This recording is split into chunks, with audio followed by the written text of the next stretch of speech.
Big Boss Telugu season 8 మరో 2 రోజుల్లో 13వ వారం పూర్తి చేసుకుని 14వ వారంలోకి అడుగుపెట్టనుంది.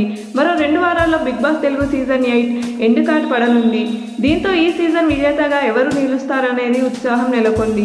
ఈ నేపథ్యంలో ఫైనలిస్టు ఎంపిక చేసే పనికి శ్రీకారం చుట్టారు బిగ్ బాస్.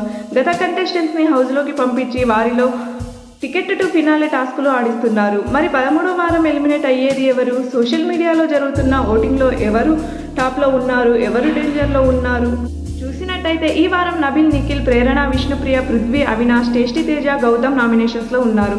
ఇక సోషల్ మీడియాలో అనాధికారంగా జరుగుతున్న ఓటింగ్ని ఒకసారి పరిశీలిస్తే గౌతమ్ దాదాపు 27% ఓటింగ్తో ఉన్నాడు. తర్వాత ప్రేరణ 14.81%, నిఖిల్ 14.26%, టేస్టీ తేజ 9.34%, అవినాష్ 8.91%, నబిల్ 8.35%, పృథ్వీ 8.25%, విష్ణుప్రియ 8.9%